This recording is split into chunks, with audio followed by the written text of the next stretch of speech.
Hello नमस्कार, स्वागत है आपका हमारे चैनल शिक्षा मित्र क्लासेस पर। और बेटा आज की क्लास की बात करते हैं ज़रा। आज एक नई सीरीज स्टार्ट करने जा रहे हैं मैथमेटिक्स के लिए आपकी। और इस क्लास में हम बात करने वाले हैं और ऐसी कई सारी क्लासेस में जो दिल्ली पुलिस का आपका एग्जाम आने वाला है उसमें आने वाले न्यूमेरिकल एबिलिटी के पोर्शन की। ठीक है। अच्छा, अब इस पोर्शन में हो गया क्या है, क्या आने वाले हैं भाई। देखिए, सबसे पहली बात तो ये है आपके पास में जो इन ऑल 100 क्वेश्चन अभी तक आया करते थे उसमें से आपके जो 15 क्वेश्चन हैं उसमें से आपके जो 15 क्वेश्चन हैं वो कहाँ से आने वाले हैं। आपके 15 क्वेश्चन का जो पोर्शन है वो न्यूमेरिकल एबिलिटी से आएगा। ठीक है, ये न्यूमेरिकल एबिलिटी से आने वाला है और इसी को हम इस क्लास में लेने वाले हैं। और अभी हम क्या करने वाले हैं, हम कुछ प्रैक्टिस सेट के थ्रू इन चीज़ों को कंप्लीट करने की कोशिश करेंगे। अच्छा, दूसरी बात यह है, इन एग्जाम्स के अंदर आपके पास जो मेजर पोर्शन जो है, जो एग्जाम का पैटर्न फॉलो कर रहा है उसका मेजर पोर्शन जो है वो आपका परसेंटेज। ठीक है, परसेंटेज। इसके अलावा आपका प्रॉफिट एंड लॉस। इसके अलावा और जो मेजर पोर्शन है वो है आपका एक मेंसुरेशन। ठीक है, जो पैटर्न है वो ये कहता है कि इसमें जो एरिया वाले क्वेश्चंस हैं और वॉल्यूम वाले क्वेश्चंस हैं वो दोनों ही आपसे पूछे जा रहे हैं। ठीक है ना, जो आपका 2D फिगर होते हैं और 3D फिगर होते हैं सबकी बात यहाँ पे करी जा रही है। ठीक है, ये कुछ ऐसे पोर्शन हैं जिनमें से क्वेश्चन जो है हर बार एक दो आ ही रहे हैं। ऐसी एक और चीज आपको बताना चाहूंगा, एक एवरेज भी ऐसा पोर्शन है जहां से कई क्वेश्चन जो है हर सेट में डाले गए हैं। मतलब ये कहना चाहिए एग्जाम में एक क्वेश्चन तो आएगा ही आएगा। ठीक है, अब तक का पैटर्न जो कहता है बेटा वो ये कहता है कि एवरेज से क्वेश्चन आ रहा है, मेंसुरेशन से 2 क्वेश्चन आ रहे हैं, आपके पास जो नंबर सिस्टम होता है वहां से भी क्वेश्चन हर बार आ रहा है, मेंसुरेशन 2 क्वेश्चन लेके आ रहा है, प्रॉफिट एंड लॉस, आपका परसेंट, डिस्काउंट, ये कम से कम 4 या 5 क्वेश्चन एक साथ लेके आ रहे हैं। तो कुछ इस तरह का ब्रेकअप जो है, इसी के हिसाब से हम क्या करेंगे, अपने क्वेश्चंस को ना उतने ही ज्यादा प्रॉपर वे में समझने की कोशिश करेंगे। ठीक है, फिर भी आप इन पर ध्यान रखिएगा, जो मेजर पोर्शन है जो आप कवर करने हैं वो कौन कौन से जाएंगे बेटा। एक हो गया आपका प्रॉफिट एंड लॉस, ध्यान रहेगा। दूसरा हो गया आपका परसेंटेज। ठीक है, तीसरा हमारे पास आ जाता है डिस्काउंट। ठीक है, ये पूरा एक ही पोर्शन काउंट करो और इसमें कम से कम कुछ तो आपको 5 क्वेश्चन मिलेंगे। ठीक है, इसमें आपको कम से कम 4 से 5 क्वेश्चन मिल जाएंगे। इसके अलावा एक एवरेज हो गया। ठीक है, साथ में एक मेंसुरेशन का पार्ट हो गया। ठीक है, और एक जो आपका नंबर सिस्टम है जहां पर एलसीएम एचसीएफ भी आ सकता है और जो सिंपल क्वेश्चन वो भी डाल सकते हैं, इसका पोर्शन भी आपको कम से कम 4 से 5 क्वेश्चन देकर जाएगा। इतने टॉपिक में आपका जो है एग्जाम जो है कम से कम कुछ नहीं तो कोई 70% मार्क्स जो है वो कंटेन करके बैठा हुआ है। ठीक है, फिर और अगर बात करी जाए तो एक क्वेश्चन सिंपल इंटरेस्ट से हर बार आ रहा है, एक क्वेश्चन कंपाउंड इंटरेस्ट से हर बार आ रहा है, 2 क्वेश्चन आपको यहाँ भी हो जाते हैं। ठीक है, ये कुछ क्वेश्चंस हैं जिन पे आपको ज्यादा ध्यान देना है, ध्यान रखना इस बात का, ज्यादा ध्यान देना है। ठीक है, तो अभी हम क्या करने वाले हैं, फिलहाल जो शुरुआत है वो एक तरह से हम क्या कर रहे हैं, हम प्रैक्टिस सेट की बात कर रहे हैं। जो भी एग्जाम प्रीवियस ईयर में जो हुए थे, जो लास्ट एग्जाम हुआ था दिल्ली पुलिस का, उसके जो प्रैक्टिस सेट दिए गए थे, एक्चुअली जो एग्जाम के क्वेश्चन थे वो ये कहना चाहिए काफी, उसमें कई सारे एग्जाम के क्वेश्चन हमारे पास पहले से ही प्रिपेयर्ड है। ठीक है, तो उन्हीं में से आपके लिए ये एक सेट आपके लिए आज जो है हम लेके आए हैं और देखते हैं कि हम इस क्लास में इन क्वेश्चन को किस तरह से करने वाले हैं। ठीक है, तो अगला क्वेश्चन लेते हैं। क्वेश्चन ये कह रहा है कि total number of gold medals and silver medals won by India in a sports it's 85। कुल मिला के जितने भी गोल्ड और सिल्वर मेडल हैं जो कि इंडिया ने जीते हैं वो कुल मिला के 85। ध्यान रखना इस बात का। ठीक है, दोनों मिला के 85 है। तो ये पूछता है कि इनमें से विच ऑफ द फॉलोइंग, इनमें से कौन से ratio of number of medals, ratio of number of medals नहीं हो सकते। ठीक है, ratio of number of medals नहीं हो सकते, यानी कि अगर हमने ये कह दिया भाई कुछ उन्होंने गोल्ड मेडल जीते थे और कुछ उन्होंने सिल्वर मेडल जीते थे, अब उनका टोटल आपको मालूम है 85 है, बट अगर गोल्ड मेडल्स और सिल्वर मेडल्स का रेशियो निकाला जाए तो इनमें से कौन सा नहीं हो सकता। ठीक है, इनमें से कौन सा नहीं हो सकता। अब मेरी बात ध्यान सुनना, ये लिखा है 85। ठीक है, देखो इसको ऐड करो, ये कितना आएगा 2 + 3, ये कितना हो गया 5। ठीक है, क्या 5 85 को डिवाइड कर सकता है? जी बिल्कुल कर सकता है, तो ये रेशियो हो सकता है। अब यहां आ जाओ, इसको ऐड करो, ये आएगा 12 प्लस 13 कितना आ गया 25। क्या ये इसको डिवाइड कर सकता है? नहीं, इसको डिवाइड नहीं कर सकता। तो यही वो रेशो है जो कि गोल्ड और सिल्वर मेडल का नहीं हो सकता। और चेक करके देखो, अगर मैं इसकी बात करूं 9 प्लस 8 कितना हो जाएगा? 9 प्लस 8 आपको देगा 17, और 17 85 को 5 टाइम्स डिवाइड कर सकता है। और यहाँ पे देखो ये भी है 17, ये भी डिवाइड कर सकता है। सिर्फ एक यही एक ऐसा रेशो है जो 85 को डिवाइड नहीं कर सकता। तो यही है जो कि नंबर ऑफ गोल्ड मेडल्स और नंबर ऑफ सिल्वर मेडल का रेशो नहीं हो सकता। ध्यान रहेगी ये बात, ठीक है। एक्चुअली क्वेश्चन को देखा जाए तो ये एक्चुअली जो क्वेश्चन है इसका कॉन्सेप्ट जो है ना वो HCF का है, ठीक है। जब भी आप किसी दो नंबर का HCF निकालते हो और फिर उनका रेशो निकालने जाते हो तो जो उसमें हम कैंसिल आउट करते हैं वो HCF ही करता है। फॉर एग्जाम्पल मान लो आपके पास एक नंबर 45 है, ठीक है, और एक नंबर 55 है। आपको दिखाई पड़ रहा है यहाँ पर जो HCF आएगा कितना आ जाएगा? भाई आप बोलोगे 5 आ जाएगा। अगर इसका रेशो निकालूं तो आप यहाँ पे देखो ध्यान से, कौन कट रहा है? भाई HCF का नंबर ही कट रहा है। कौन? 5। तो रेशो कितना आ गया? 9:11, क्योंकि 5 तो कट गया। तो ये जो क्वेश्चन है ये HCF के कॉन्सेप्ट पे ही बेस करके करा गया है, ठीक है। और अब एक चीज ध्यान दे लो, अगर ऐसे क्वेश्चंस और देखने हो तो एक क्लास ऑलरेडी आपके लिए, ठीक है, मैं लिंक में आई बटन पे उसका लिंक डाल दूंगा। आपके एक क्लास इसकी जो मिलने वाली है बिल्कुल ऐसे ही क्वेश्चंस की, ठीक है, और प्रैक्टिस क्वेश्चन आपको और मिल जाएंगे। वो आपको मिलेगी मेरी क्लास, एक सीरीज जो है, प्लेलिस्ट है सीटेट वाली, वहां पर HCF LCM वाले जो सेक्शन में जहां जो वीडियो पड़ी हुई है उसको देखना, ठीक है। बाकी मैं आई बटन पे इसका लिंक डाल दूंगा। अब आगे देखो, नेक्स्ट क्वेश्चन की बात करते हैं, ठीक है। ध्यान से देखना, काफी इजी क्वेश्चन हो सकता है, लेकिन बेटा सिर्फ तब जब आप क्वेश्चन को ध्यान से पढ़ोगे, उसकी बात को समझोगे, ताकि एक बार में क्वेश्चन दिमाग में बैठ जाए। बट अगर नहीं है तो दोबारा पढ़ के देखो उसे, ठीक है। ऐसा नहीं है कि आपने करना है तो पढ़ लिया, नहीं आया तो आगे बढ़ गए, नहीं, एक बार थोड़ा सा ट्राई करके देखो उसे। आप देखो क्या करना है। भाई नंबर ऑफ सीट्स की बात हो रही है, ठीक है, in mathematics, in physics, in computer science, ठीक है, ऑफ अ स्कूल। क्या रेशो है? नंबर ऑफ सीट्स का रेशो क्या है? ये है रेशो नंबर ऑफ सीट्स का, 9। ये है रेशो नंबर ऑफ सीट्स का। इसको दोबारा लिख लेते हैं, ये है रेशो नंबर ऑफ सीट्स का। अब मेरी बात सुनो, क्या हुआ, एक प्रपोजल हुआ कि भाई नंबर ऑफ सीट्स को इंक्रीज करा जाए, लेकिन जो इंक्रीमेंट है, जो इंक्रीज है, जो बढ़ाया गया है, वो मैथमेटिक्स, फिजिक्स और कंप्यूटर में सेम नहीं बढ़ाया गया, कुछ अलग तरह से बढ़ाया गया है। कैसे? देखो ध्यान देना, जो सीट्स हैं 60% इंक्रीज करी गई है मैथमेटिक्स में, 50% फिजिक्स में और 70% किसमें? कंप्यूटर साइंस में। तो हमें भी इंक्रीज करनी पड़ेगी ना। अब देखो ये नंबर जो है ना ये थोड़ा परेशान कर सकते हैं। भाई मैं 7 का 60% निकाल जाऊंगा, परेशान करेगा। 8 का 50% आराम से निकल सकता है, 9 का 70% फिर परेशान करेगा। इसलिए छोटी सी बात मान लो मेरी, यहाँ पर 0 लगाऊंगा। अभी भी रेशियो 7, 8 और 9 का ही है, लेकिन अब क्वेश्चन आपके लिए इजी होगा। देखो पहले जरा मैथ की बात कर लेते हैं। मैथ में जो इंक्रीज था वो 60% था। भाई देखो टोटल 70 है, इसमें 60% इंक्रीज करना है, तो 70 का 60%, देखो भाई 70 का 60%, 70 का 1% 7 हो गया, तो 70 का 10% 7 हो गया, तो 60% कितना हो गया? मल्टीप्लाई कर दो 6 से, ठीक है। तो फिर हमारे पास कितना जाएगा? 42। बात समझ में आ रही है या नहीं आ रही? देखो 60% ऑफ 70, ठीक है, 42 आ गया। ये तरीका आप सभी को आता है, बट मैं क्या कहता हूँ, मैं कहता हूँ भाई अगर 100 जो है वो 70 के बराबर है, तो जो 10 जो होगा वो 7 के बराबर होगा। हमें कितना चाहिए? 60%, तो 6 से मल्टीप्लाई कर दो, तो यहाँ भी 6 से मल्टीप्लाई कर दो, तो आपका 42 आ जाता है, ठीक है। चलो आगे बढ़ते हैं। अब आगे सुनो, अब क्या हो रहा है, जो फिजिक्स वाले हैं उनको एक 50% क्या है, ये सबसे आसान काम होता है। 50% मतलब होता है आधा, तो 80 का आधा 40, ठीक है, 80 का आधा 40।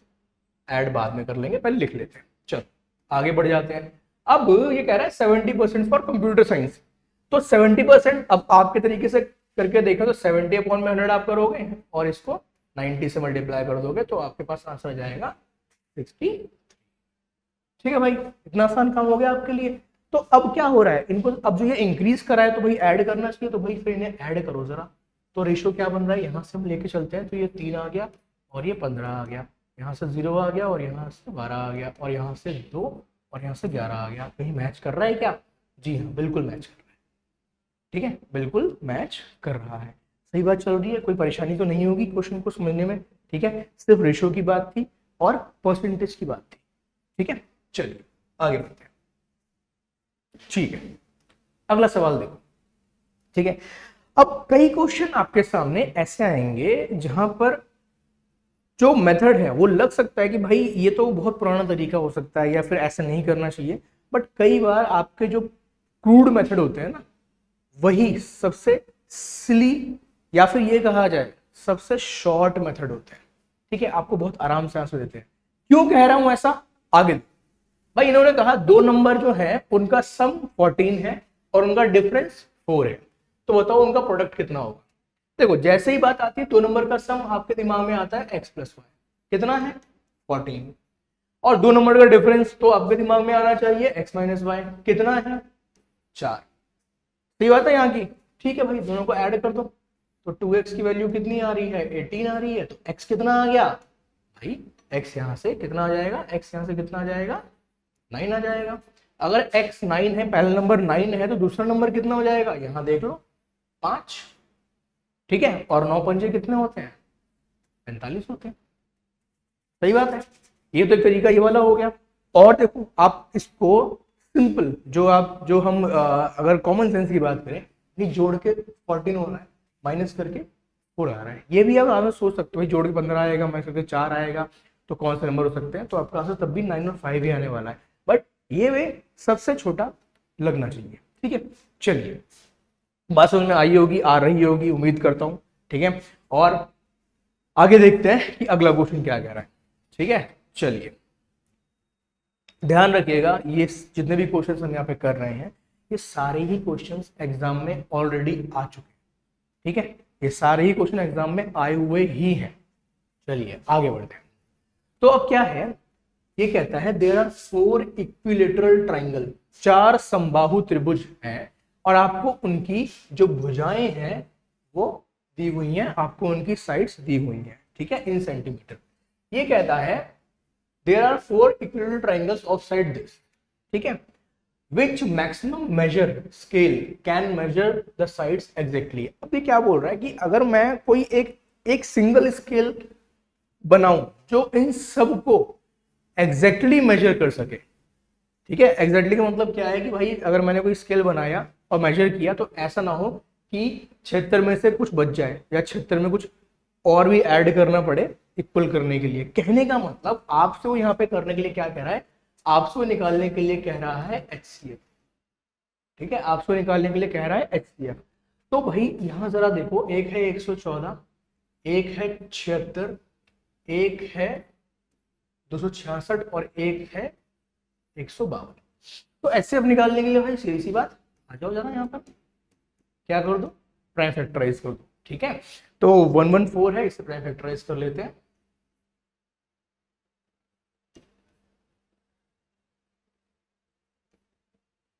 ये इसका प्राइम फैक्टर हो जाएगा। ठीक है, अच्छा 76 ले लेते हैं, ये भी आ गया। अब 266 तो भाई ये हो जाएगा 2। ठीक है, बचेगा मेरे पास में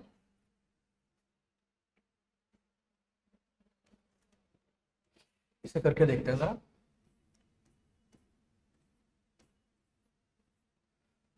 अगर इसको भी हम लेके चले 19 से, तो मुझे लग रहा है कि 19 जो है वो हमारे आंसर में होना चाहिए, तो हमारे पास ये जाएगा 7 टाइम्स। ठीक है, तो ये 7 इंटू में 19 आ जाएगा, बचा 152।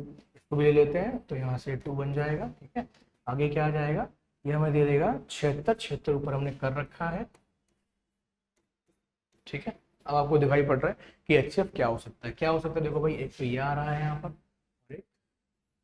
ये आ रहा है, तो आपका HCF क्या है 2 इंटू 19, तो मेरा आंसर क्या हो जाएगा 30। ठीक है भाई, सही है, और कोई तरीका नहीं, यही कहीं सही है, इसी से आराम चलेंगे हम आगे, कोई परेशानी वाली बात नहीं है। HCF एल्सियम निकालने के लिए जब इस तरह की वैल्यूज दे रखी हो तो यही तरीका बेस्ट होता है। जब इस तरह की वैल्यूज दे रखी हो इतनी सारी, तो यही तरीका बेस्ट होता है। आप आराम से उसको प्राइम फैक्टराइज कर लीजिए। ठीक है, और उसके बाद में जितने भी जो उसका गुणनफल आया था उसको देखकर उसमें से HCF फाइंड आउट कर दीजिए। ठीक है, चलिए आगे बढ़ते हैं। ठीक है, अब क्वेश्चन मेंसुरेशन का आ गया। जैसे मैंने कहा था आपको हर तरह के क्वेश्चन यहाँ मिलने वाले हैं, और क्वेश्चन में जो मैंने बात शुरुआत में बोली कि यहाँ से 2 यहाँ से 1 आएगा, उसको भी ऑब्जर्व करते रहना। ठीक है, कहीं ऐसा ना हो कि मैं आपसे झूठ में बोल दूं, है ना, तो चेक करते रहना भाई।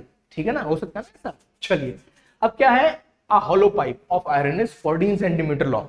ठीक है भाई, कोई बात नहीं, और उसका जो एक्सटीरियर डायमीटर है वो 6 सेंटीमीटर है।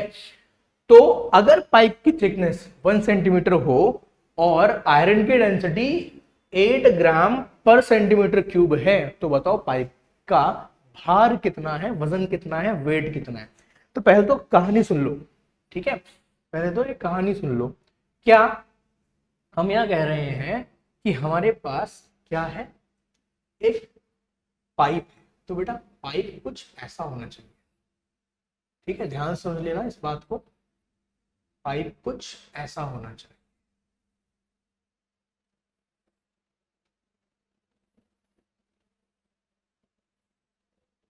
ठीक है, पाइप कुछ इस तरह का होगा।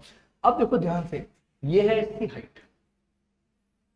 ठीक है, ये जो हिस्सा यहां दिख रहा है, देखो देखो देखो, ये जो हिस्सा यहां दिख रहा है ये होती है विड्थ, इसकी चौड़ाई, पाइप की चौड़ाई। क्योंकि भाई ये वाला जो पार्ट है यहाँ पर, अगर हम इसकी बात करें, ये खाली पार्ट है। ठीक है, ये सारा खाली पार्ट है, ये यहाँ पर हॉलो है। ठीक है, ध्यान रखना ये पूरा हॉलो है। अच्छा, आगे सुनो। अब क्वेश्चन हमें ये बोल रहा था, कि भाई ये हो गई हमारे पास में क्या, आयरन की हाइट। अब एक्सटीरियर डायमीटर जो है वो 6 सेंटीमीटर है, थिकनेस जो है वो 1 सेंटीमीटर है। तो ये चीज 1 सेंटीमीटर दी हुई है। ठीक है, और एक्सटर्नल डायमीटर कहने का मतलब यहां से लेकर बाहर तक का रेडियस है। ठीक है, एक्सटर्नल डायमीटर बोला हुआ है तो रेडियस, एक्सटर्नल डायमीटर 6 बोला हुआ है तो रेडियस कितना हो गया, 3। ठीक है, अब मेरी बात ध्यान से सुन लेना। यहाँ पर हम हमेशा यहाँ पर क्या ध्यान रखेंगे कि जो एक्सटर्नल रेडियस होगा उसे कैपिटल आर ले लेंगे, और जो इंटरनल रेडियस होगा इसे स्मॉल आर ले लेंगे। इसको इस तरह समझो, अगर इस पाइप को ऊपर से देखा जाए, देखो अगर इस पाइप को ऊपर से देखा जाए तो कुछ ऐसा दिखाई पड़ेगा। तो यहाँ पर एक तो रेडियस ये होगा और एक रेडियस ये होगा। ये है एक्सटर्नल यानी कि बाहर वाला रेडियस। ठीक है, और ये है इंटरनल यानी कि अंदर वाला रेडियस। ध्यान रहेगी हर बात। ठीक है, आराम से याद रहेगी ये बात। चलो ठीक है, तो अब यहां पर देखा जाए तो बड़ा रेडियस कितना हो गया, 3। अब थिकनेस कितनी है, देखो थिकनेस ये वाला पार्ट होता है, इसको रेड से ही दिखाता हूं, थिकनेस ये वाला पार्ट होता है। ठीक है, अगर थिकनेस ये वाला पार्ट है हमारे पास तो ये कितना है, ये 1 सेंटीमीटर है। और ये कितना बोला मैंने भी, ये 3 सेंटीमीटर बोल दिया, तो अंदर वाला कितना बच गया, 2 सेंटीमीटर। तो स्मॉल आर कितना आ गया, 2 सेंटीमीटर। ठीक है, एच ऑलरेडी आपको लिखकर दी हुई है। तो अगर वॉल्यूम निकालनी है पाइप की तो बेटा फॉर्मूला याद करना पड़ेगा, पाई, ठीक है, कैपिटल आर, स्मॉल आर और एच। यहां हमें मालूम है कि कैपिटल आर कितना है, कैपिटल आर जो है वो बाहर वाला रेडियस है, एक्सटर्नल रेडियस है। ठीक है, बाह्य त्रिज्या है, और स्मॉल आर जो है वो अंदर वाला रेडियस है। तो अगर पाई की वैल्यू को 22/7 रखा जाए, ठीक है, कैपिटल की बात हमने की थी भाई, यहाँ पे देख लो, यहाँ पे कैपिटल 3 था, स्मॉल 2 था, तो 3 का स्क्वायर और 2 का स्क्वायर, और h वो भी देख लो यहाँ पे कितना है, 14 है। ठीक है, क्वेश्चन में मैं टाइम ले रहा हूँ क्योंकि प्रॉपरली सारी बात समझा के तब करा रहा हूँ। ठीक है, चलिए आगे लेते हैं इसको। यहाँ पे 2 आ गया, आपको क्या दिखाई पड़ा भाई, 22 है, 9 में से 4 के बचे 5 और 2, सही बात है, 9 में से 4 के बचे 5 इंटू में 2, तो कुल मिला के मेरे पास 220 सेंटीमीटर क्यूब आंसर आता है। लेकिन मुझे वॉल्यूम नहीं निकालनी है, मुझे आयतन नहीं निकालना है, मुझे क्या निकालना है, देखो मुझे क्या निकालना है, मुझे निकालना है यहाँ पर वेट ऑफ पाइप। ठीक है, या फिर कहा जाए पाइप का वजन। और वजन निकालने के लिए जो वॉल्यूम होती है, जो आयतन होता है, उसको डेंसिटी यानी कि 8 से मल्टीप्लाई करना पड़ेगा। चलो, तो 220 जो है मेरे पास, इसको किससे 8 से मल्टीप्लाई कर दूं, ये देगा 1760। क्या ग्राम, ग्राम कहां से मालूम पड़ा, देखो ये रहा, इसने कहा था पर ग्राम, ये आपको यहां कहीं लिखा मिलना चाहिए, ये रहा ग्राम। ठीक है, अच्छा, तो आंसर है 1760 ग्राम। अब बट आपसे क्वेश्चन में जो आंसर निकालने कहा गया वो कहा गया किलोग्राम में, तो चेंज कर लो। ठीक है, तो आंसर आ गया 1.76 किलोग्राम। अब चेक करते हैं अपना, तो हमारा आंसर जो है वो बेटा ये रहा। ठीक है, अपना आंसर जो है वो है 1.76। इसने कहा था किलो में निकाल के दिखाओ, इसलिए हमने उसको 1000 से डिवाइड कर दिया। चलिए भाई, ठीक है, बात समझ में आई। ठीक है, क्वेश्चन थोड़ा टाइम लेके हमने सॉल्व किया, बट कॉन्सेप्ट क्लियर होना चाहिए, बाकी सारी बातें ठीक है। चलिए अगला सवाल लेते हैं। ठीक है, चलिए पहला क्वेश्चन लेते हैं। क्वेश्चन को आराम से पढ़ते हैं, देखते हैं क्या कह रहा है। A man takes 5 hours 45 minutes in walking to a certain place and riding back. एक पर्सन जो है वो एक जगह से जगह जाता है चलकर, और किसी चीज पर बैठ कर सवारी से वापस आता है, तो उसे 5 घंटे और 45 मिनट लगते हैं। ठीक है, अच्छा, लेकिन अगर he would have taken 2 hours more by walking both the veg, लेकिन अगर दोनों तरफ से ही चल के ही आता और चल के ही जाता, तो 2 घंटे और ज्यादा लग जाते, तो 2 घंटे और ज्यादा लग जाते। अच्छा, तो अब ये बताओ the time he would take to ride both the ways, तो अगर वो दोनों तरफ से ही सवारी पे ही जाए, किसी गाड़ी से ही आए और गाड़ी से ही जाए, तो उसे कितनी देर लगेगी। ठीक है, देखो क्या कहानी है भाई, 2 प्लेसेस है हमारे पास। ठीक है, क्वेश्चन को समझ लो पहले, आसान है, काफी काफी आराम से सोल्व हो, पहले समझ लो क्वेश्चन को। ए टू बी वॉक करके जा रहा है। ठीक है, ए टू बी कैसे जा रहा है, वॉक करके जा रहा है, और यहां पर वॉक को डब्ल्यू कर लेते हैं। ठीक है, और बी टू ए जो आ रहा है ये राइड करके जा रहा है। ठीक है, ध्यान देना, ए टू बी वॉक करके जा रहा है और बी टू ए राइड करके आ रहा है, यानी कि ए टू बी चल के पहुंच जाता है और बी टू ए वो किसी सवारी से आता है। और ऐसा करने में यानी कि वॉकिंग प्लस राइडिंग का जो टाइम है वो 5 घंटे और 45 मिनट का मतलब क्या होता है, इसका मतलब होता है 2/3। ठीक है, 45 मिनट मतलब 1 मिनट, 45 मिनट का मतलब क्या होता है 5 3/4। ठीक है, 45 मिनट कितने हो जाएंगे, 45 मिनट अगर हम चेंज करें आवर्स में तो कितना बन जाएगा, वो 3/4 बन जाएगा। अच्छा, फिर ये कह रहा है कि अगर दोनों तरफ वॉक करके ही जाता, ऐसे ही वॉक करे और ऐसे भी वॉक ही करे, तो टाइम कितना लग रहा है। तो टाइम देखो, इधर भी वॉक कर रहा है और इधर भी वॉक कर रहा है, तो टाइम कितना, 2 घंटे ज्यादा लग रहे हैं। तो पहले 5, तो अब 7 3/4, इतना टाइम लग रहा है। ठीक है, अब वो ये पूछ रहा है कि अगर वो दोनों ही तरफ क्या कर रहा होता, दोनों तरफ राइड ही कर रहा होता, तो टाइम कितना लगता। देखो अब यहां से एक चीज पकड़ लो कि जो ट्वाइस ऑफ डब्ल्यू है वो 7 3/4 है। ठीक है, अब एक चीज सोचो, ये आपको दिख रही, ये दिख रही है। ठीक है, अब क्या करो आप इसको दोनों तरफ 2 से मल्टीप्लाई करके रखो, तो क्या बन जाएगा, देखो twice of W twice of R, और यहां से मेरे पास आ गया कितना, इसको चेंज कर लो पहले, 23/4। ठीक है, अच्छा इसे काट देते हैं। अब देखो ये वैल्यू मेरे पास ऑलरेडी ये लिखी हुई है, ये कितनी है, ये है 28 31, कितनी है 31/4, और यहाँ पे 2r है ही। अब आप देखो तो ये क्वेश्चन कुछ ज्यादा ही इजी हो गया। ठीक है, अब ये क्वेश्चन कुछ ज्यादा ही इजी हो गया। तो क्या आ रहा है मेरे पास, जरा देखते हैं क्या आ रहा है मेरे पास, 31/4 प्लस 2r, क्या आ रहा है मेरे पास 31/4 plus 2r is equals to कितना है 23/2। बस आप यहां से 2r को फाइंड आउट कर लो।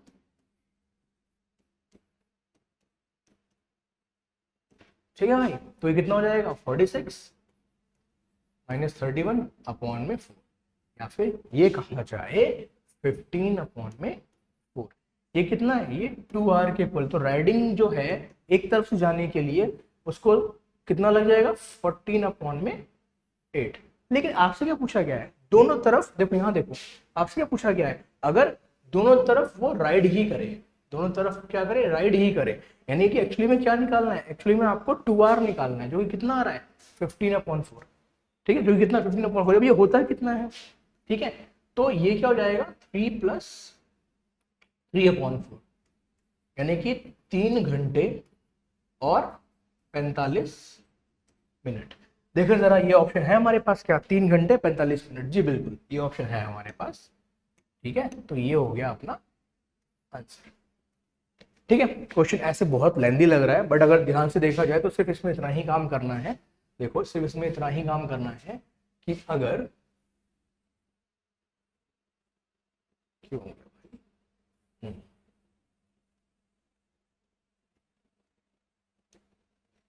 देखो क्या, देखो राइडिंग और एक तो हो गया राइडिंग, ठीक है, एक हो गया वॉकिंग, ये आपको टोटल दिया हुआ था। ठीक है, फिर आपको ट्वाइस ऑफ वॉकिंग भी दिया हुआ था और आपको ट्वाइस ऑफ राइडिंग निकाल, तो हमने क्या किया, दोनों तरफ 2 से मल्टीप्लाई कर दिया, तो हमें सीधा सीधा यहाँ से ट्वाइस ऑफ मिल गया।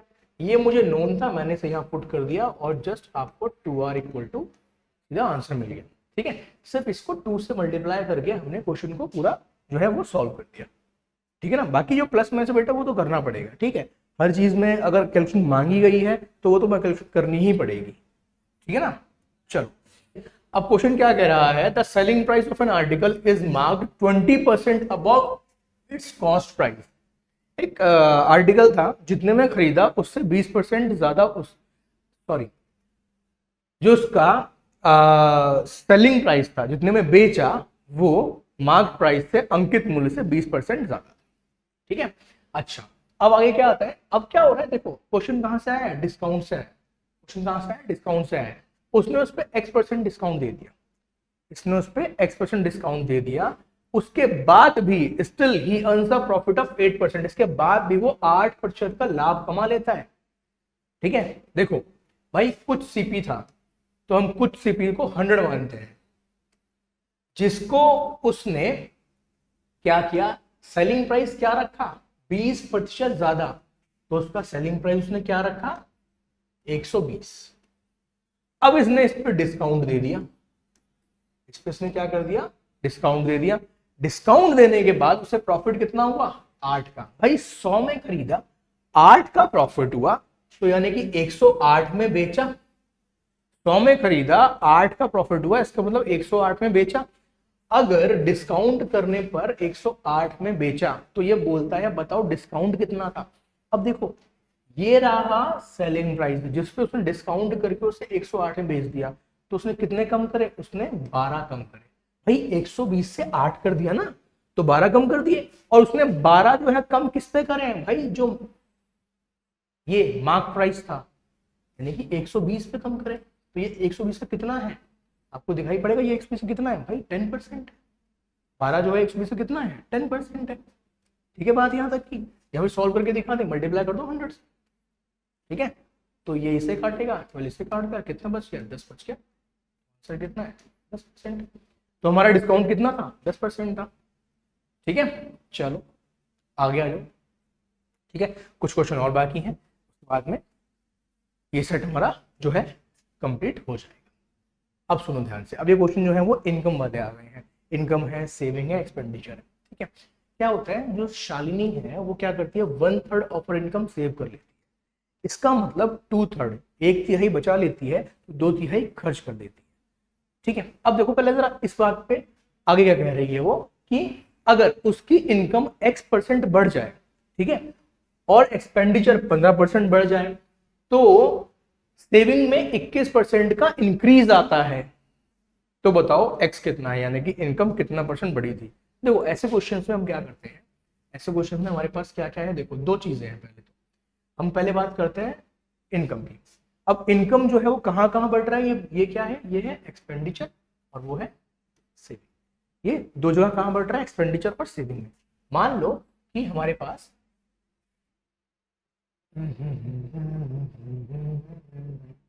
मान लो कि इनकम जो है वो 300 है। ठीक है, इनकम जो 300 है, 300 क्यों ले रहा हूं अभी आगे बता दूंगा। मान लो इनकम 300 है, ठीक है, तो एक्सपेंडिचर इसका कितना है, देखो 1/3 सेव कर लेती है। जो 1/3 का थर्ड है ना, इस 3 ने ही मुझे बताया कि भाई इनकम को 300 ले लो। ठीक है, अगर इनकम को 300 ले लूंगा तो कैलकुलेशन इजी बन जाएगी। ठीक है, इसलिए मैंने ऐसा किया। अब वो कह रहा है कि 1/3 तो सेव कर लेती है, तो 300 का 1/3 आपको आराम से 100 लिखने को मिल जाता है, आपकी कैलकुलेशन ईजी हो जाती है। ठीक है, आपकी कैलकुलेशन ईजी हो जाती है। तो फिर एक्सपेंडिचर कितना हो गया भाई, साफ साफ सबको मालूम है 200 हो गया, साफ साफ बटा, कोई दिक्कत नहीं है। अब क्या हुआ, इनकम को x% इंक्रीज कर दिया। अब मुझे पता नहीं भाई x% कितना है, तो मैंने कहा कि भाई यहाँ 300 लिखा ही हुआ था, इसमें हमने x इंक्रीज कर दिया। ठीक है, ऐसा करने से एक्सपेंडिचर 15% बढ़ गया। ये है एक्सपेंडिचर, इसका 15% कितना होगा, इसका 15% होगा 30। भाई 100 का 15% 15 होता है, तो 200 का 30 हो जाएगा। अब एक्सपेंडिचर कितना हो गया, 230। और सेविंग वो 21% बढ़ गई, पहले 100 थी 21 बढ़ गई, तो इसमें 21 बढ़ा दो, तो ये हो गया 121। कुल मिला के ये कहानी कहाँ पहुंची, ये कहानी कुल मिला के पहुंची भाई एक्सपेंडिचर और सेविंग कुल मिला कितना हो गया, ये हो गया मेरे पास में 351। ठीक है, अब मैंने अगर एक्सपेंडिचर और सेविंग ऐड कर दी तो मुझे मिल क्या गया भाई, इनकम मिल गई ना। ठीक है, तो अगर ये इनकम है तो ये 300 प्लस एक्स के बराबर होनी चाहिए। सही कह रहा हूं, 300 प्लस एक्स के बराबर होनी चाहिए। तो यहां से ध्यान देना, जरा ध्यान देना, यहां पे गलती हो सकती है। 51 आ गया एक्स।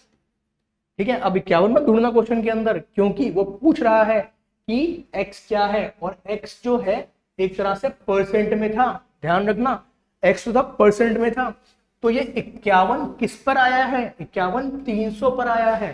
ध्यान रखना, 51 300 पर आया है। अगर मैं यहाँ पे 100 लेके चलता तो प्रॉब्लम नहीं थी। ठीक है, 51 300 पर आया तो कितना परसेंट होगा, 1 2 ये कट गए, ये आ गया 17। ठीक है, कितना 17% जो है वो इनकम को इंक्रीज करा गया था। इस बात का ध्यान रख लेना, शुरुआत में अगर हम 100 लेके नहीं चलते हैं तो एंड में उसे बाद में कंसीडर भी करना पड़ता है। अगर मैं 100 ले लेता तो ऐसा मुझे कुछ यहाँ पर ये परसेंटेज वाला काम नहीं करना पड़ता, क्योंकि वो ऑलरेडी 100 पे ही वर्क कर रहा है, बेस वैल्यू 100 लेके ही चलते हैं। लेकिन अगर मैंने बेस वैल्यू 300 ली है तो उसके अकॉर्डिंग परसेंटेज भी निकालनी पड़ेगी। ठीक है, चलिए आगे बढ़ते हैं। नेक्स्ट क्वेश्चन, एक क्लास है। अब यहां क्या हो रहा है, जो 20% विद्यार्थी हैं वो कैसे हैं, उनकी एज 10 साल से कम है। ठीक है, उनकी 10 साल से कम है।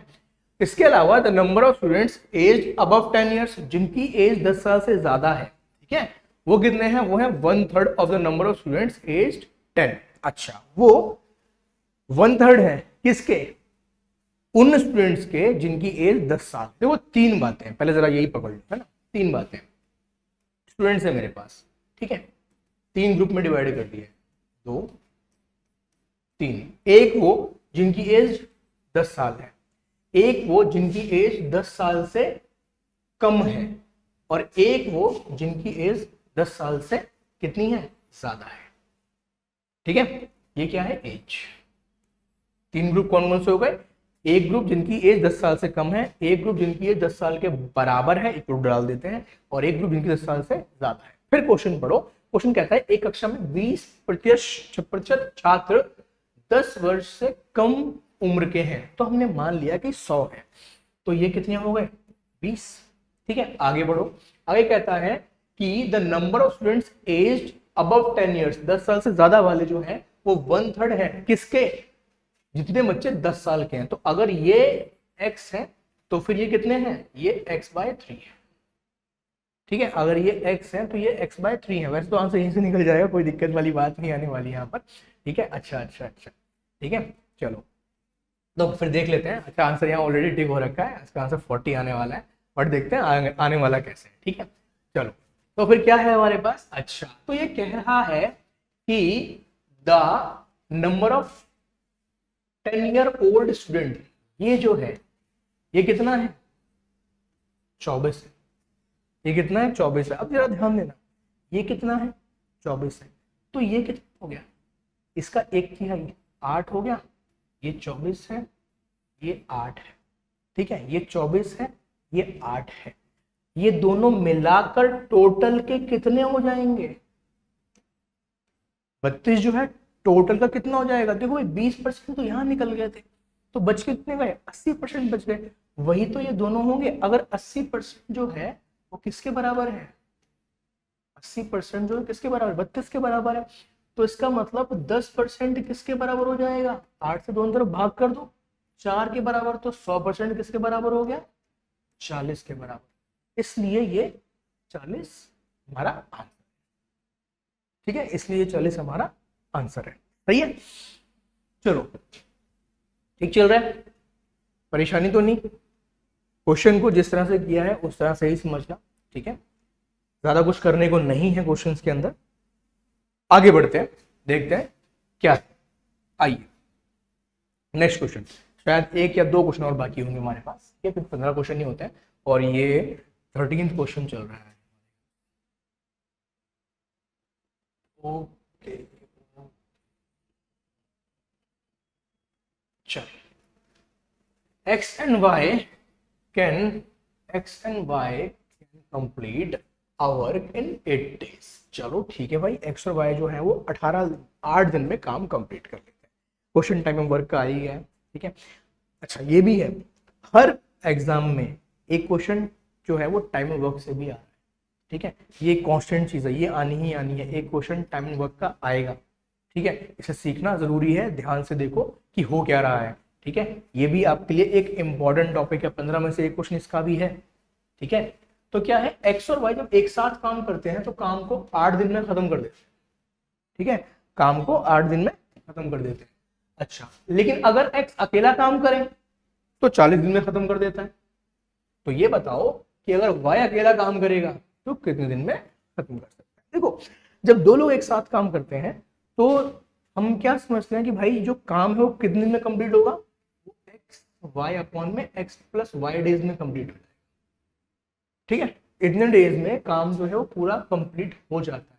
ये टोटल नंबर ऑफ डेज होते हैं, ये क्या है, टोटल नंबर ऑफ डेज, ठीक है। और एक्स और वाई क्या है कि वो कितने दिन में काम खत्म करते हैं।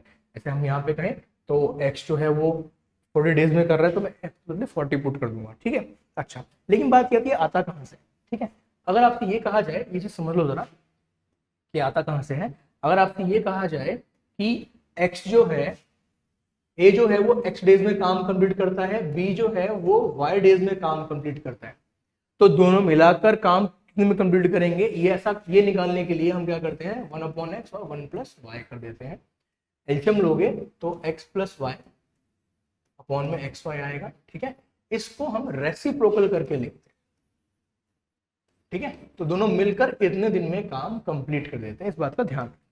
इसी के बेसिस पर ये क्वेश्चन अगर करना चाहें तो दोनों मिलके काम खत्म कर रहे हैं 8 दिनों में, ठीक है, दोनों मिलके काम खत्म कर रहे हैं 8 दिनों में, ठीक है। तो ये हो गया मेरे पास 8। एक्स जो है वो 40 दिन में कर रहा है तो भाई 40 पुट कर दो,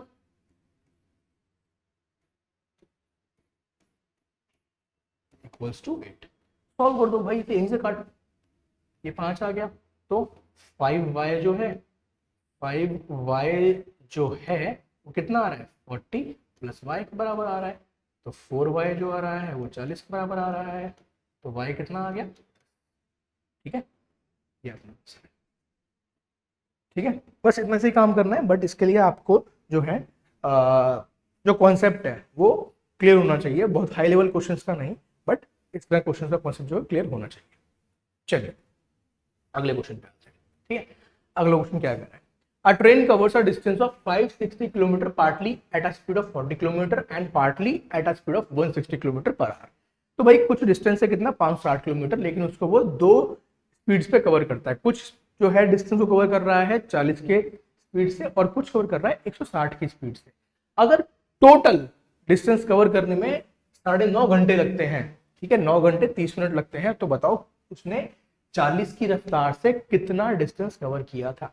तो देखो भाई इनको क्वेश्चन करने का जो तरीका अभी हम यहाँ पे यूज करेंगे और जो सिंपल तरीका बनने वाला है वो ये है, मान लिया जाए कि यहां पर वो x डिस्टेंस कवर करता है 40 की रफ्तार से और बचा हुआ डिस्टेंस कवर करता है 160 की रफ्तार, ठीक है, बचा हुआ डिस्टेंस कवर करता है 160 की रफ्तार से।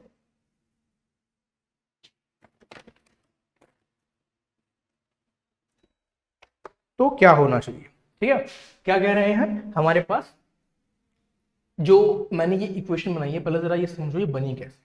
देखो आप हमेशा जानते हो जो डिस्टेंस होता है, जो हमारे पास डिस्टेंस होता है, डिस्टेंस वो क्या होता है, वो स्पीड इनटू टाइम होता है।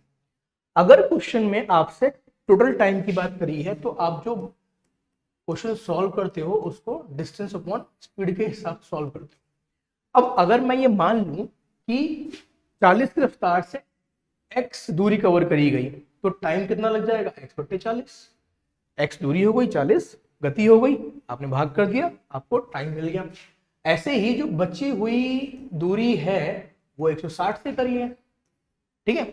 और ऐसा करने में जो कुल वक्त लगा है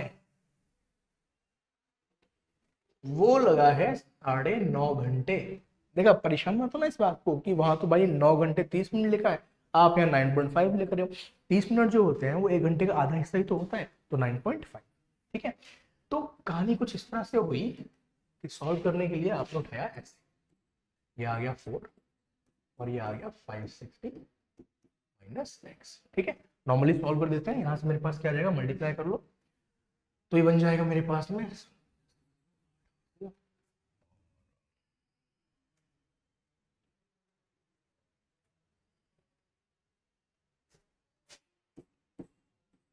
इज इक्वल्स टू 4x।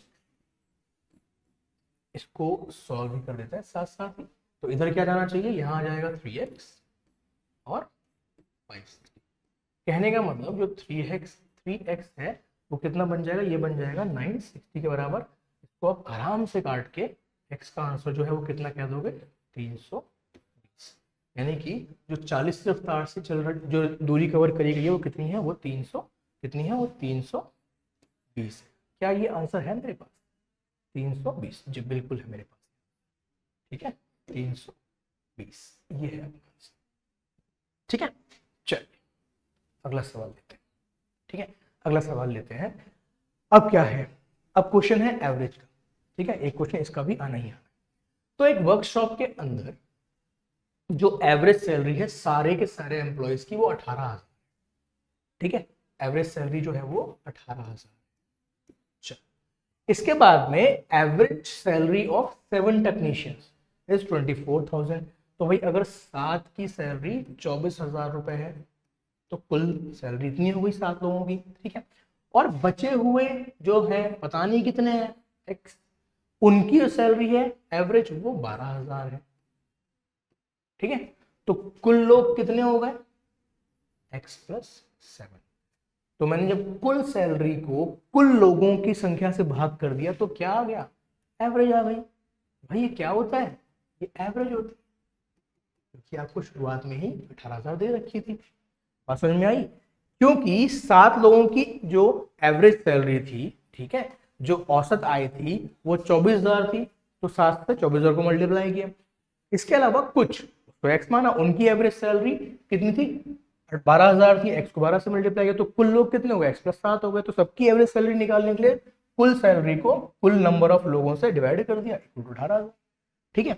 अब देखो क्वेश्चन यहां से लग रहा है कि यार बहुत डिफिकल्ट हो जाएगा, तो मैं काम समझाता हूं, आप वही करना। देखो ऊपर एक ये टर्म दिख रही है, एक ये टर्म दिख रही है, ध्यान से समझ लेना, ठीक है। और ये भी ऊपर की ही टर्म है, यहाँ तो 1 होता है ना ऐसे करके, ठीक है। देखो यहाँ से 3 जीरो डाल दो, यहाँ से भी और यहाँ से, ठीक है। एक तरह से हमने कॉमन निकल के क्वेश्चन को सॉल्व कर दिया। आगे और देखो, तो यहाँ 24 है, यहाँ 12 है, यहाँ 18 है, सारे के सारे 6 के टेबल में आते हैं। कट 4 2 3, अब बताओ क्या, 7 दूनी 14 प्लस यहाँ से आएगा 2x इक्वल टू, यहाँ 3 रह गया, 3 को इधर मल्टीप्लाई किया तो 3x और 21, खत्म हो गई बात यहीं पर। यहाँ से आ गया x इक्वल टू, ठीक है, यहाँ से आ गया x इक्वल टू 7। तो कुल पहले कितने थे, पहले 7 थे, ये 7 और आ गए, कुल मिला के बात हो गई 14, ठीक है। कुल मिला के बात हो गई 14 की, और पहुंच यहीं पे खत्म हो गया, ठीक है। नहीं नहीं नहीं, कुछ गलती है, एक मिनट एक मिनट, ऐसा नहीं ऐसा नहीं, यहाँ पर 28 आएगा, ठीक है, यहाँ पर 28 आएगा, अब क्या आ रहा है आंसर जरा देख, अब क्या आ रहा है आंसर? अच्छा अभी भी 7 ही आ रहा है, चलो सही है, ठीक है, तो कोई प्रॉब्लम वाली बात नहीं है। चलिए अगला सवाल, ठीक है अगला सवाल, the ratio of perimeter of length, the ratio of perimeter and length, अच्छा अच्छा अच्छा, लेंथ और पेरीमीटर का रेशियो दिया हुआ है, परिमाप और लंबाई का रेशियो दिया हुआ है, कितना? 5 सही 2, और एरिया बोला हुआ है 256, तो बताओ ब्रेथ कितनी है? तो देखो जरा ये अपनी जो है ना यही सारा काम पूरा कर देगा, कोई प्रॉब्लम नहीं है इसमें। देखो कैसे भाई, पेरीमीटर होता है 2 गुना एल प्लस बी, अपॉन में उसने कह दिया लेंथ, ये किसके बराबर है? ये 5/2 के बराबर है। सिंपल सॉल्व करो, ज्यादा मेहनत वाली कोई चीज नहीं करनी। तो भाई 4L 4B कितना हो जाएगा? 5L के बराबर हो जाएगा, या फिर ये कहा जाए 4B जो है वो L के बराबर। यहीं रुक जाओ। एरिया क्या होता है पता है सबको, लंबाई गुणा चौड़ाई। लंबाई यहां पर लिख दो 4B, और पहले से एक B लिखा हुआ था, लो खत्म हो जाता क्वेश्चन। यहीं पे 4 से इसे काटो, 64 आएगा। तो बी स्क्वायर कितना आ गया? बी स्क्वायर 64 आ गया। तो बी की वैल्यू कितनी आ गई भाई? 8 आ गई। लिखा है कहीं पर? बिल्कुल लिखा हुआ है, आंसर हो गया। ठीक है आंसर हो गया। देखो जहां थोड़ी बहुत कैलकुलेशन की रिक्वायरमेंट है, मांग करी गई है, तो करनी पड़ेगी। ठीक है, ऐसा नहीं है कि हम एकदम से वहां पूछ जाएंगे। ठीक है चलो आगे बढ़ते हैं। अगला सवाल क्या कह रहा है? अगला क्वेश्चन हमारा, जो कि हमारा क्वेश्चन किससे है? Compound interest. ठीक है, चक्रवृद्धि ब्याज। ठीक है चलो, एक सम जो है वो क्या हो जाता है? डबल हो जाता है 5 साल में। तो ये बताओ कि 4 गुना कितने साल में होगा? देखो फॉर्मूला ये होता है ना अपना,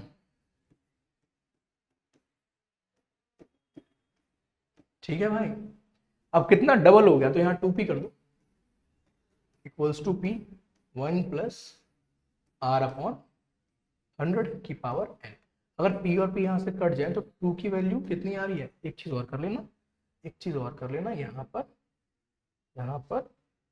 5 पुट कर देना, 1 प्लस r अपॉन 100, ये आ जाता है, और यहाँ पावर। ठीक है, इसको यहीं छोड़ चलते हैं, आगे बढ़ते हैं। अब वो कह रहा है कि 4 गुना कब होगी? 4 गुना कब होगी? तो भाई 4p ले लो और यहाँ p रहने दो, तो 1 प्लस r 100 n यहां पर, यानी कि नंबर ऑफ इयर्स, वर्षों की संख्या निकालनी है। अच्छा फिर यहां से भी कट गया, ये 4 आ गया, 4 को ऐसे लिख देते हैं एक बार, 4 रह गया था ना। चलो, और ये आपका चल रहा है यहां पर। ठीक है, अब आप यहां देखो 2 की वैल्यू कितनी है? ठीक है, इसे यहां पुट करो, तो 1 प्लस r की पावर 100, और इस पूरे की पावर 5 थी जिसपे पहले से ही 2 लगा हुआ था, तो 5 दूनी कितना हो गया? 10 हो गया। तो आप एक काम करो, यहाँ सीधा 10 लिख दो, तो ये किसके बराबर है? 1 प्लस r अपॉन 100 की पावर n के बराबर है। तो ऊपर से n कंपेयर कर लो, 10 10 साल में हो जाएगी 4 गुना। ठीक है चलिए अगला क्वेश्चन लेते हैं। ठीक है, अब क्या है, ये क्वेश्चन थोड़ा डिफरेंट है, ध्यान से देखना इसको। क्या हो रहा है कि अगर 12 रुपए के 1 रुपए के 12 संतरे बेचे जाएं तो 20% का लॉस होता है। ठीक है, तो फिर 1 रुपए के कितने संतरे बेचे जाएं कि 20% का प्रॉफिट हो जाए? ठीक है, ध्यान से देखना इस क्वेश्चन को, अच्छा क्वेश्चन है। ठीक है चलो, तो क्या कह रहा है कि 1 के 12 संतरे बेचे गए तो 20% का लॉस हो रहा है। देखो अगर 12 संतरे 1 रुपए के हैं तो एक संतरा कितने का हो गया? 1/12 रुपए का। ठीक, लेकिन इस पे तो नुकसान हो रहा है भाई। कितना नुकसान हो रहा है? 20% का नुकसान हो रहा है। तो ये जो सेलिंग प्राइस है, ये जो विक्रय मूल्य है, ये क्रय मूल्य का 80% होगा। बात समझ रहे हो? ये क्रय मूल्य का 80% होगा। ठीक है, तो टोटल निकालना पड़ेगा मुझको, तो क्या कर दें इसको फिर हम, ये क्या है? ये क्रय मूल्य का 80% है। ठीक है, तो टोटल निकालने के लिए क्या करोगे आप भाई? आप यही करोगे, देखिए 100 ऊपर भेज दोगे, 80 नीचे भेज दोगे, इसे 4 से काट दो, इसे 5 से काट दो, कुल मिला के 5/48, ये क्या आ गया, ये मुझे मिल गया सीपी, किसका, एक संतरे का, सीपी एक संतरे का मिल गया। अब आगे बात, अब उसको 20% प्रॉफिट चाहिए, तो इसका 20% निकालो, ठीक है। अब मैं क्या कह रहा हूं, इसका 20% निकालो, तो भाई 20% ऑफ 5/48, ये भी काटो, कितना आ गया, 1/48। तो अब एसपी कितना हो जाएगा, अब एसपी कितना हो जाएगा भाई, पहले वाला जो सीपी था उस पर हमने प्रॉफिट जो है वो ऐड कर दिया, कुल मिला के ये आ गया 6/48, जो कि 1/8 होता है, ठीक है।